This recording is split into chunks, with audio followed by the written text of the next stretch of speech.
अगर आप एक पर्सनल लोन अप्लाई करना चाहते हैं तो आज की इस वीडियो में हम बात करने वाले हैं कि आप किस तरीके से अपने मोबाइल फोन की मदद से विदाउट इनकम प्रूफ अपना एक पर्सनल लोन अप्लाई कर सकते हैं। अगर आप बिना इनकम प्रूफ दिए अपना एक लोन अप्लाई करना चाहते हैं और आप चाहते हैं कि 24 घंटे के अंदर आपके बैंक अकाउंट में भी वो लोन आपको डिसबर्स कर दिया जाए, आपको प्रोवाइड कर दिया जाए, तो आज की इस वीडियो में हम ऐसे ही एप्लीकेशन के बारे में बात करने वाले हैं। हम बात कर रहे हैं मनीव्यू एप्लीकेशन के बारे में। MoneyView application RBI registered application है जो कि आपको इंस्टेंटली 10 लाख रुपए तक का लोन प्रोवाइड करता है। लेकिन अगर आपको इतने लोन की रिक्वायरमेंट है कि आपको 10 लाख रुपए तक का लोन चाहिए तो हो सकता है आपसे इनकम प्रूफ मांगा जाए, लेकिन 1 से 2 लाख रुपए तक का लोन चाहिए या उससे कम का लोन चाहिए तो आपसे इनकम प्रूफ नहीं मांगा जाता। इसके अलावा ये लोन अमाउंट 24 घंटे के अंदर आपके बैंक अकाउंट में भी ट्रांसफर कर दिया जाता है और आप इस लोन को इजीली विदाउट डॉक्यूमेंट्स के अप्लाई कर सकते हैं। तो बिना टाइम वेस्ट करे चलिए बढ़ते हैं हमारे वीडियो की तरफ और जानते हैं कि हम किस तरीके से मनीव्यू एप्लीकेशन में अपना पर्सनल लोन अप्लाई कर सकते हैं। मनीव्यू एप्लीकेशन में अपना पर्सनल लोन अप्लाई करने का लिंक आपको वीडियो के डिस्क्रिप्शन में मिल जाएगा। आप लिंक पर क्लिक करेंगे तो आप डायरेक्ट ही प्ले स्टोर पे रिडायरेक्ट कर दिए जाएंगे। वहां पर आपको मनीव्यू एप्लीकेशन देखने के लिए मिलेगा। इस एप्लीकेशन को आपको डाउनलोड कर लेना है। डाउनलोड करने के बाद आप इसको ओपन कर लेंगे। ओपन करने के बाद आपको कुछ सेकंड्स का वेट करना है। ओपन करने के बाद इस तरीके का इंटरफेस आपको देखने के लिए मिल जाएगा। यहाँ पर आप देख सकते हैं आप 10 लाख रुपए तक का पर्सनल लोन इजीली अप्लाई कर सकते हैं। इसके अलावा 5,000 से लेकर 10 लाख तक का आपको ऑप्शन मिलता है। आप अपने अकॉर्डिंग सेट कर सकते हैं कि आपको कितने लोन की रिक्वायरमेंट है। अब आपको नीचे गेट स्टार्टेड का ऑप्शन देखने के लिए मिलेगा, इस पर आपको क्लिक कर लेना है। अब आगे बढ़ने के बाद यहाँ पर आपके सामने कुछ टर्म्स एंड कंडीशंस खुल करके आ जाएंगी। सबसे पहले आपको लोकेशन आपको ध्यान रखना है कि आपके मोबाइल फोन का लोकेशन ऑन होना चाहिए। एसएमएस की, इंस्टॉल्ड एप्लीकेशन की, डिवाइस इन्फॉर्मेशन आपको यहाँ पर क्लिक करनी होगी। इन सब की परमिशन आपको अलाउ करनी है। तो ये सारी परमिशन अलाउ करने के लिए आपको टिक बॉक्स पर टिक करना है और उसके बाद आई एग्री वाले ऑप्शन पर आपको क्लिक कर लेना है। उसके बाद यहाँ पर आपको अलाउ का ऑप्शन देखने के लिए मिलेगा। आपको कुछ परमिशन अलाउ करनी है, सिंपली आप अलाउ वाले ऑप्शन पर क्लिक करते जाएंगे। अब आगे बढ़ने के बाद आप यहाँ पर देखेंगे आपके सामने आपके मोबाइल फोन में जितनी भी ईमेल आईडी ओपन है वो यहाँ पर आपको देखने के लिए मिल जाएंगी। आप जिस भी ईमेल आईडी से लॉगिन करना चाहते हैं वो आप अपने अकॉर्डिंग यहाँ पे सिलेक्ट कर सकते हैं। अगर आप ऐड अकाउंट पर क्लिक करेंगे तो आप अपने अकॉर्डिंग कोई दूसरी ईमेल आईडी भी यहाँ पर एंटर कर सकते हैं और ईमेल आईडी सेलेक्ट करने के बाद आपको सिंपली ओके वाले ऑप्शन पर क्लिक कर लेना है। अब आगे बढ़ने के बाद देखेंगे यहाँ पर आपको सबसे पहले आपकी ईमेल आईडी देखने के लिए मिल जाएगी जो भी आपने सेलेक्ट करी होगी। अब यहाँ पर आपको अपना मोबाइल नंबर एंटर करना है। मोबाइल नंबर आप वही एंटर करिएगा जो आप रेगुलर बेसिस पे यूज करते हैं। अगर आप चाहते हैं कि मनीव्यू की साइड से आपको व्हाट्सएप पर भी मैसेजेस किए जाए तो आप इस टिक बॉक्स पर टिक कर लेंगे और उसके बाद नीचे टर्म्स एंड कंडीशंस को एक्सेप्ट करके सिंपली कंटिन्यू वाले ऑप्शन पर आपको क्लिक कर लेना है। आपको कुछ सेकंड्स का वेट करना है। आपके मोबाइल नंबर पर एक ओटीपी कोड भेजा जाएगा, वो ओटीपी आप फिल कर लेंगे यहाँ पर और उसके बाद वेरीफाई ओटीपी पर क्लिक करेंगे। अब आगे बढ़ने के बाद इस तरीके का इंटरफेस आपको देखने के लिए मिल जाएगा। यहाँ पर आप देख सकते हैं 10 मिनट के अंदर आपको 10 लाख रुपए तक का लोन यहाँ पे प्रोवाइड किया जाता है। मनीव्यू एक जेन्युइन एप्लीकेशन है। मैंने खुद पर्सनल लोन अप्लाई किया हुआ है तो मुझे आइडिया है कि ये काफी अच्छा एप्लीकेशन है जो कि आपको इंस्टेंटली लोन प्रोवाइड कर देता है। आप थोड़ा सा पेज को स्क्रॉल डाउन करेंगे। पेज को स्क्रॉल डाउन करेंगे तो यहाँ पर आप देखेंगे आपको पर्सनल लोन का ऑप्शन देखने के लिए मिल जाएगा। आप पर्सनल लोन अगर अप्लाई करना चाहते हैं तो इस ऑप्शन को सेलेक्ट कर लेंगे। इसके अलावा यहाँ पर आपको लोन ऑन प्रॉपर्टी का भी ऑप्शन देखने के लिए मिल जाता है। अगर आपको ज्यादा लोन की रिक्वायरमेंट है विदाउट आईटीआर फाइल करें, अगर आप आईटीआर फाइल नहीं करते या फिर आप शो नहीं करना चाहते और आईटीआर के बिना आपको 75 लाख रुपए तक का लोन चाहिए तो आप लोन ऑन प्रॉपर्टी ले सकते हैं, होम लोन यहाँ पर ले सकते हैं, क्रेडिट कार्ड अप्लाई कर सकते हैं। यहाँ पर आपको मल्टीपल ऑप्शन देखने के लिए मिल जाते हैं। लेकिन आज की इस वीडियो में हम यहाँ पे पर्सनल लोन अप्लाई करने वाले हैं तो हम इसको सेलेक्ट कर लेंगे। अब आगे बढ़ने के बाद यहाँ पर आपको अपनी कुछ और डिटेल्स फिल करनी है। सबसे पहले यहाँ पर आप अपना फर्स्ट नेम एंटर करेंगे जो कि आपके पैन कार्ड पर मौजूद होना चाहिए। उसके बाद यहाँ पर आपको अपना लास्ट नेम एंटर कर लेना है, ये भी आपके पैन कार्ड पर मौजूद होना चाहिए। उसके बाद यहाँ पर आप अपनी एजुकेशन सेलेक्ट करेंगे।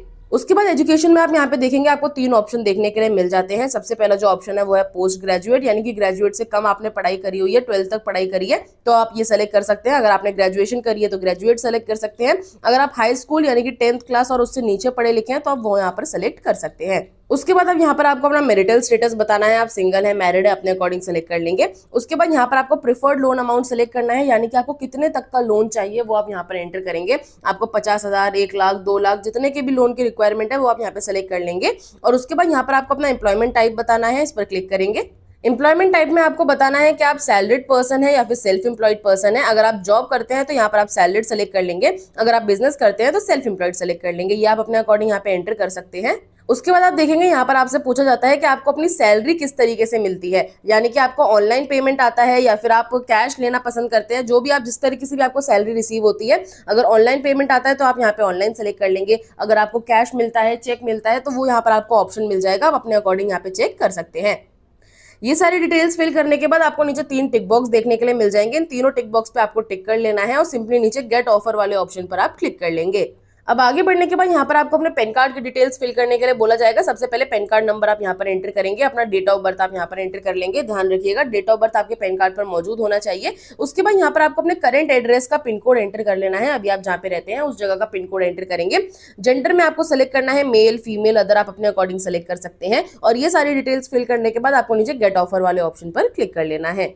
अब आगे बढ़ने के बाद आप देखेंगे यहाँ पर आपको बताया जाएगा कि आपको कितने लोन की रिक्वायरमेंट है, वो आप सेलेक्ट कर लीजिए। 5,000 से लेकर के आप 50,000 तक की आपको लिमिट दे दी जाएगी। अब आपके सिविल स्कोर के ऊपर डिपेंड करता है कि आपको कितनी लिमिट ज्यादा दी जाएगी। हो सकता है आपको 1 लाख रुपए तक की लिमिट दी जाए या फिर आपको 2 लाख रुपए तक की लिमिट दी जाए। ये सब आपके सिविल स्कोर के ऊपर और आपकी जो सिविल हिस्ट्री है उसके ऊपर डिपेंड करता है। तो यहाँ पर आप अपने अकॉर्डिंग सेलेक्ट कर सकते हैं। स्लाइडर को स्लाइड करके आप सेलेक्ट कर सकते हैं आपको कितने लोन की रिक्वायरमेंट है।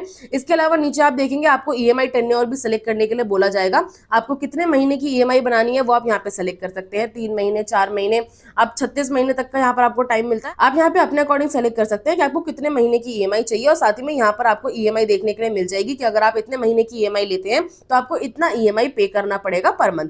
ये सारी डिटेल्स आप चेक कर लेंगे। और आपके लोन अमाउंट के ऊपर यहाँ पे कितनी प्रोसेसिंग फीस चार्ज होने वाली है वो भी आपको देखने के लिए मिल जाएगी। ज्यादा प्रोसेसिंग फीस चार्ज नहीं होती है, आप इतना आइडिया लगा लो। मैं आपको बता देती हूँ 5,000 के ऊपर यहाँ पे मुझे 200-250 रुपए की कुछ प्रोसेसिंग फीस लग रही है। इससे ज्यादा प्रोसेसिंग फीस आपसे चार्ज नहीं की जाएगी।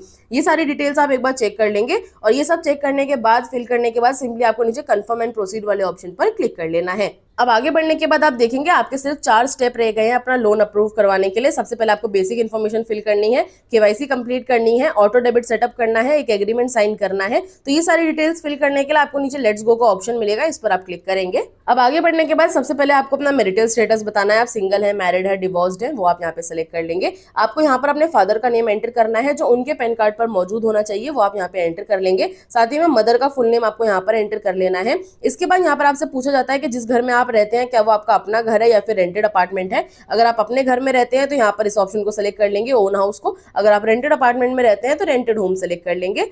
उसके बाद आप देखेंगे यहाँ पर आपसे आपका पर्पस ऑफ लोन पूछा जाएगा, यानी कि ये लोन आपको क्यों चाहिए। थोड़ा पेज को स्क्रॉल डाउन करेंगे, यहाँ पर आप देखेंगे आप पर्पस ऑफ लोन में आप कुछ भी अपने अकॉर्डिंग सेलेक्ट कर सकते हैं। आप नए होम का कंस्ट्रक्शन कर रहे हैं इसलिए आपको लोन चाहिए, वो आप यहाँ पे एंटर कर सकते हैं। पुराने घर को रिनोवेट कर रहे हैं वो सेलेक्ट कर सकते हैं। घर के लिए फर्नीचर परचेज करना चाहते हैं, हाउस होल्ड एक्सपेंस लेना चाहते हैं। यहाँ पर आपको और भी ऑप्शन देखने के लिए मिल जाएंगे, जो आपको ठीक लगे वो आप अपने अकॉर्डिंग यहाँ पे सेलेक्ट कर सकते हैं। और उसके बाद कंटिन्यू पर आपको क्लिक कर लेना है। अब आगे बढ़ने के बाद आप देखेंगे यहाँ पर आपसे आपके बिजनेस की डिटेल्स पूछी जाएंगी। सबसे पहले बिजनेस नेम आपको यहाँ पर एंटर कर लेना है। मैंने सेल्फ एम्प्लॉयड सेलेक्ट किया था इसलिए मुझसे बिजनेस नेम पूछा जा रहा है। अगर आप सैलरीड पर्सन है तो आप अपनी कंपनी का नाम यहाँ पे एंटर कर सकते हैं जिस कंपनी में आप काम करते हैं। उसके बाद यहाँ पर आपको अपनी कंपनी का एड्रेस एंटर कर लेना है, जो भी आपका एड्रेस है वो आप यहाँ पे एंटर कर लेंगे। पिन कोड आपको यहाँ पर एंटर कर लेना है। उसके बाद जैसे कि अगर आपने सेल्फ एम्प्लॉयड सेलेक्ट किया है तो यहाँ पर आपसे आपका एनुअल टर्नओवर पूछा जाएगा, ये आपको एंटर कर लेना है। लेकिन अगर आप सैलरीड पर्सन है तो आपसे आपकी एनुअल इनकम यानी कि सालाना इनकम पूछी जाएगी, वो आप यहाँ पे एंटर कर लेंगे। रजिस्ट्रेशन टाइप में आपको बताना है प्रोप्राइटरशिप है या फिर आप प्राइवेट लिमिटेड कंपनी है, लिमिटेड कंपनी है, वो आप अपने अकॉर्डिंग सेलेक्ट कर सकते हैं। उसके बाद नेचर ऑफ बिजनेस में आपको बताना है कि आप किस तरीके का काम करते हैं। आप डॉक्टर है, इंजीनियर है या फिर आपका कोई भी ऐसा काम हो जो आप अपने अकॉर्डिंग करते हो, जैसे कि आपका कपड़ों का काम है, जूतों का काम है, जो भी काम है वो आप यहाँ पे अपने अकॉर्डिंग सेलेक्ट कर सकते हैं। उसके बाद पेज को स्क्रॉल डाउन करेंगे और कंटिन्यू वाले ऑप्शन पर आपको क्लिक कर लेना है। अब आगे बढ़ने के बाद देखेंगे आपको KYC कंप्लीट करने के लिए बोला जाएगा। पहला ऑप्शन यहाँ पर आपको दिया जाता है पेपरलेस KYC, जो कि आप अपने आधार कार्ड की मदद से कर सकते हैं। इसके अलावा आप चाहें तो यहाँ पे डिजी लॉकर KYC भी कर सकते हैं। अगर आपका डिजी लॉकर में आपने पहले से लॉग इन किया हुआ है तो ये आपके काफी बेनिफिशियल हो सकता है। डिजी लॉकर की मदद से इजीली KYC कंप्लीट हो जाती है। अगर आपको डिजी लॉकर यहाँ पे इजी लगता है तो आप डिजी लॉकर की मदद से अपनी KYC कंप्लीट कर सकते हैं। अदरवाइज यहाँ पर आपको अपने आधार कार्ड की मदद से भी KYC करने का ऑप्शन मिल जाता है। मैं इसके बारे में आपको बता देती हूँ, ये ज्यादा इजी है। तो हम यहाँ पेपरलेस KYC को सिलेक्ट कर लेंगे। अब आगे बढ़ने के बाद यहाँ पर आपको अपने आधार कार्ड का नंबर एंटर कर लेना है। आधार कार्ड नंबर एंटर करने के बाद यहाँ पर आपको एक कैप्चा कोड देखने के लिए मिल जाएगा। इस कैप्चा कोड को आपको यहाँ पर एंटर कर लेना है। अगर आपको एक कैप्चा कोड समझ में नहीं आता है तो यहाँ पर आपको रिफ्रेश का भी ऑप्शन देखने के लिए मिल जाएगा, आप चाहें तो इसे रिफ्रेश कर सकते हैं। कैप्चा कोड फिल करने के बाद यहाँ नीचे आपको सेंड OTP वाले ऑप्शन पर क्लिक करना है। आपके दिए हुए मोबाइल नंबर पर, जो कि आपके आधार कार्ड से लिंक होना चाहिए, आपके आधार कार्ड से लिंक मोबाइल नंबर पर एक OTP कोड भेजा जाएगा। वो OTP आप यहाँ पर फिल कर लेंगे और OTP फिल करने के बाद आपको नीचे सबमिट वाले ऑप्शन पर क्लिक कर लेना है। अब आगे बढ़ने के बाद आप देखेंगे यहाँ पर आपकी जो KYC है वो सक्सेसफुली वेरीफाई कर ली जाएगी। आपको अपने आधार कार्ड की डिटेल्स यहाँ पर देखने के लिए मिल जाएंगी, जैसे कि आपका नाम, आपका जेंडर, आपका डेट ऑफ बर्थ, आपका फोटोग्राफ, आपका एड्रेस, ये सारी डिटेल्स यहाँ पर आप देख सकते हैं। अगर आप इसी एड्रेस पर रहते हैं जो कि आपके आधार कार्ड पर मौजूद है तो यहाँ पर आपको टिक बॉक्स पर टिक कर लेना है कि आप इसी एड्रेस पर रहते हैं। लेकिन अगर आप इस एड्रेस पर नहीं रहते हैं तो आप इस बॉक्स को अनचेक रहने देंगे, टिक नहीं करेंगे और सिंपली कंफर्म वाले ऑप्शन पर क्लिक कर लेंगे। आगे बढ़ने के बाद आपसे आपका करंट एड्रेस पूछा जाएगा जहां पर आप अभी रहते हैं, तो आप अपना कम्युनिकेशन एड्रेस फिल कर सकते हैं। अगर आप अपने आधार कार्ड वाले एड्रेस के साथ ही जाना चाहते हैं तो सिंपली टिक बॉक्स पर टिक करेंगे और कंफर्म वाले ऑप्शन पर आपको क्लिक कर लेना है। अब आगे बढ़ने के बाद यहाँ पर आपसे आपके कुछ डॉक्यूमेंट्स अपलोड करने के लिए बोला जाएगा। सबसे पहले आपको अपनी एक सेल्फी अपलोड करनी है। तो सेल्फी अपलोड करने के लिए यहाँ पर आपको टेक सेल्फी का ऑप्शन देखने के लिए मिलेगा। यहाँ पर आपको एक कैमरा देखने के लिए मिल जाएगा, इस पर आपको क्लिक करना है और उसके बाद डन वाले ऑप्शन पर आप क्लिक कर लेंगे। उसके बाद आपके सामने आपके मोबाइल फोन का कैमरा ऑन हो जाएगा। आपको एक सर्कल देखने के लिए मिलेगा, उस सर्कल में आपको अपना फेस रखना है। एक बात का ध्यान रखिएगा, आपका फेस विजिबल होना चाहिए। चश्मा वगैरह अगर आप पहनते हैं तो चश्मा उतार दीजिएगा और उसके बाद एक अच्छी लाइटिंग में आपको अपनी एक फोटो क्लिक कर लेनी है। फोटो क्लिक करने के बाद यहाँ पर आप देखेंगे आपकी जो सेल्फी है वो वेरीफाई कर ली जाएगी। सेल्फी वेरीफाई होने के बाद नीचे आपको सबमिट डॉक्यूमेंट का ऑप्शन मिलेगा, इस पर आप क्लिक कर लेंगे। अब आगे बढ़ने के बाद यहाँ पर आपको ऑटो डेबिट सेटअप करने के लिए बोला जाता है, यानी कि आपकी जो ईएमआई है जिस बैंक अकाउंट से काटी जाएगी वो आपको यहाँ पे सेटअप करना है। आपको एक बात का ध्यान रखना है, जिस बैंक अकाउंट की आप यहाँ पे डिटेल्स देने वाले हैं उसी बैंक अकाउंट में आपका लोन अमाउंट आपको भेजा जाएगा और इसके अलावा उसी बैंक अकाउंट से आपकी जो ईएमआई है वो भी काटी जाएगी। तो ऐसा बैंक अकाउंट दीजिएगा जिसको आप यूज करते हैं। सबसे पहले यहाँ पर आपको अपना बैंक सेलेक्ट कर लेना है। आप जिस भी बैंक में अपना पैसे मंगवाना चाहते हैं लोन अमाउंट के या फिर आप ऑटो डेबिट करना चाहते हैं वो बैंक आप यहाँ पे सेलेक्ट करेंगे। अकाउंट नंबर एंटर करेंगे, दोबारा से अकाउंट नंबर यहाँ पे एंटर करेंगे, आईएफएससी कोड आपको यहाँ पर एंटर कर लेना है। उसके बाद पेज को स्क्रॉल डाउन करेंगे और वेरीफाई नाउ वाले ऑप्शन पर आपको क्लिक कर लेना है। अब आगे बढ़ने के बाद आप देखेंगे यहाँ पर आपका जो डॉक्यूमेंट है वो वेरिफिकेशन के लिए गया हुआ है, इन प्रोग्रेस यहाँ पर आपको देखने के लिए मिल जाएगा। आपका जो ऑटो डेबिट वगैरह है वो सारी डिटेल्स यहाँ पर आपने फिल कर दी है।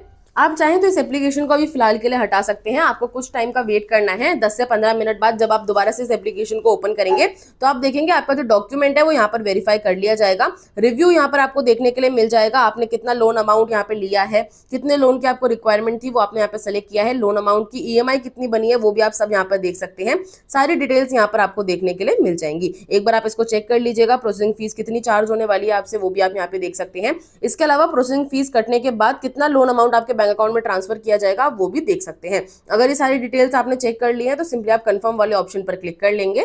अब यहाँ पर आप देखेंगे आपको ऑटो डेबिट सेटअप करने के लिए बोला जाएगा, सिंपली आपको एनेबल नाउ वाले ऑप्शन पर क्लिक कर लेना है। ऑटो डेबिट सेटअप करने के बाद कुछ सेकंड्स वेट करेंगे। उसके बाद ऑटो डेबिट सेटअप करने के लिए यहाँ पर आपसे पूछा जाएगा आप नेट बैंकिंग का यूज करना चाहते हैं या फिर आप एटीएम डेबिट कार्ड यूज करना चाहते हैं। यहाँ पे जो एटीएम डेबिट कार्ड है वो ज्यादा इजी है, हर कोई डेबिट कार्ड, हर किसी के पास डेबिट कार्ड होता है, लेकिन नेट बैंकिंग हर कोई यूज नहीं करता, तो हम डेबिट कार्ड के साथ जाएंगे, इस पर क्लिक करेंगे। अब आगे बढ़ने के बाद आप देखेंगे आपको ऑटो डेबिट सेटअप करने के लिए बोल दिया जाएगा। यहाँ पर आपको आपकी इन्फॉर्मेशन देखने के लिए मिल जाएगी, आपको सिंपली नीचे कंफर्म वाले ऑप्शन पर क्लिक कर लेना है। उसके बाद आपके सामने एक पेज खुल करके आएगा, उस पेज को आपको स्क्रॉल डाउन कर लेना है। पेज को स्क्रॉल डाउन करेंगे तो यहाँ पर आपको अपने डेबिट कार्ड की डिटेल्स फिल करने के लिए बोला जाएगा। सबसे पहले यहाँ पर आप अपना कार्ड नंबर एंटर कर लेंगे, उसके बाद यहाँ पर आपको एक्सपायरी डेट एंटर कर लेनी है, साथ ही में सीवीवी आप यहाँ पर एंटर कर लेंगे और ये सारी डिटेल्स फिल करने के बाद आपको सिंपली कंटिन्यू वाले ऑप्शन पर क्लिक कर लेना है। अब आगे बढ़ने के बाद उस बैंक अकाउंट से आपका जो भी मोबाइल नंबर लिंक होगा उस पर एक ओटीपी कोड भेजा जाएगा, वो ओटीपी आप यहाँ पर फिल करेंगे। ओटीपी फिल करने के बाद आपको सिंपली वेरीफाई वाले ऑप्शन पर क्लिक कर लेना है। अब आगे बढ़ने के बाद आप देखेंगे आपका जो ऑटो डेबिट है ये भी इन प्रोग्रेस चला जाएगा। यहाँ पर आपको कुछ मिनटों का वेट करना है, आप 10 से 15 मिनट वेट करेंगे तो आपका जो ई मैंडेट है ये भी कंप्लीट हो जाएगा। आप चाहें तो अभी एप्लीकेशन को हटा सकते हैं और आप थोड़ी देर बाद दोबारा से इस एप्लीकेशन को ओपन करके देखेंगे, आपका जो ऑटो डेबिट है यहाँ पर वेरीफाई कर लिया जाएगा। अब यहाँ पर आपको एक एग्रीमेंट साइन करने के लिए बोला जाएगा। एग्रीमेंट साइन करने के लिए आपको नीचे रिव्यू नाउ का ऑप्शन मिलेगा, इस पर आपको क्लिक कर लेना है। उसके बाद आप देखेंगे यहाँ पर आपको अपना एड्रेस कंफर्म करने के लिए बोला जाएगा। अभी आप जहाँ पर रहते हैं उस एरिया का आप यहाँ पर एड्रेस लाइन 1 और एड्रेस लाइन 2 में कंप्लीट एड्रेस फिल कर लेंगे। अगर कोई लैंडमार्क है तो यहाँ पर आप लैंडमार्क एंटर कर सकते हैं, अदरवाइज ये ऑप्शनल है, आप इसको खाली छोड़ सकते हैं। ये सारी डिटेल्स फिल करने के बाद नीचे आपको पिन कोड एंटर कर लेना है और सारा एड्रेस कंप्लीटली फिल करने के बाद आपको सिंपली कंफर्म वाले ऑप्शन पर क्लिक कर लेना है। अब आगे बढ़ने के बाद यहाँ पर आपको रेफरेंस देने के लिए बोला जाता है। आप अपनी फैमिली और किसी एक फ्रेंड का रेफरेंस यहाँ पे एंटर कर सकते हैं। आप जिस भी फैमिली मेंबर का यहाँ पे रेफरेंस एंटर करेंगे उनका रिलेशनशिप आप यहाँ पे सेलेक्ट कर लेंगे। वो आपके father, mother, husband, brother, wife कोई भी हो सकते हैं। उनका रेफरेंस आप यहाँ पे सेलेक्ट करेंगे। मोबाइल नंबर आप यहाँ पर एंटर कर देंगे। जैसे कि अगर हम यहाँ पे अपने फादर का रेफरेंस एंटर कर रहे हैं तो फादर का मोबाइल नंबर हम यहाँ पर एंटर कर लेंगे। उसके बाद नीचे आप देखेंगे आपको अपने एक फ्रेंड का भी मोबाइल नंबर एंटर करना है। आप किसी भी फ्रेंड का मोबाइल नंबर यहाँ एंटर कर सकते हैं या फिर अगर आपके पास कोई दूसरा मोबाइल नंबर है तो वो आप यहाँ पर एंटर कर सकते हैं। और उसके बाद नीचे ऐड रेफरेंस वाले ऑप्शन पर आपको क्लिक कर लेना है। अब आगे बढ़ने के बाद यहाँ पर आपको अपने लोन की सारी डिटेल्स देखने के लिए मिल जाएंगी। सारी डिटेल्स एक बार आप चेक कर लेंगे और उसके बाद सिंपली कंटिन्यू वाले ऑप्शन पर आपको क्लिक कर लेना है। अब आगे बढ़ने के बाद आप देखेंगे आपको अपना एग्रीमेंट साइन करने के लिए बोला जाएगा। एग्रीमेंट साइन करने के लिए आपके दिए हुए मोबाइल नंबर पर एक ओटीपी कोड भेजा जाएगा, वो ओटीपी आप यहाँ पर फिल कर लेंगे। ओटीपी फिल करने के बाद आपको सिंपली नीचे साइन इन नाउ वाले ऑप्शन पर क्लिक कर लेना है। उसके बाद आप देखेंगे आपका जो एग्रीमेंट है यहाँ पे सक्सेसफुली साइन हो जाएगा। आपको सिंपली नीचे डन वाले ऑप्शन पर क्लिक कर लेना है। अब आगे बढ़ने के बाद आप देखेंगे यहाँ पर आपकी जितनी भी डिटेल्स हैं ये सारी कंप्लीटली फिल हो चुकी हैं। अब आपका जो एग्रीमेंट आपने साइन किया है वो अभी इन प्रोग्रेस है। यहाँ पर आपको कुछ टाइम का वेट करना है। 15-20 मिनट बाद जब आप इस एप्लीकेशन को ओपन करेंगे तो आपका जो एग्रीमेंट है ये भी सक्सेसफुली कंप्लीट हो जाएगा। अब आपका जो लोन अमाउंट है आपके बैंक अकाउंट में ट्रांसफर करने के लिए आगे प्रोसीड कर दिया जाएगा। दोबारा से अपने एप्लीकेशन को ओपन करेंगे तो यहाँ पर आपको अपना लोन अमाउंट देखने के लिए मिल जाएगा। जितना भी लोन अमाउंट आपने यहाँ पर अप्लाई किया है वो यहाँ पर आप देख सकते हैं। आपका जो लोन अमाउंट है 24 घंटे के अंदर अंदर आपके बैंक अकाउंट में ट्रांसफर कर दिया जाएगा। वैसे तो 1 से 2 घंटे का टाइम लगता है। 1 से 2 घंटे के अंदर ये लोन अमाउंट आपके बैंक अकाउंट में ट्रांसफर कर दिया जाएगा। ज्यादा से ज्यादा 24 घंटे का टाइम लग सकता है। आई होप आज का वीडियो आपको इन्फॉर्मेटिव लगा होगा और आपका जो लोन है वो इजीली अप्लाई हो जाएगा। अब मैं मिलती हूँ आपसे नेक्स्ट वीडियो में नेक्स्ट टॉपिक के साथ। आज के लिए धन्यवाद।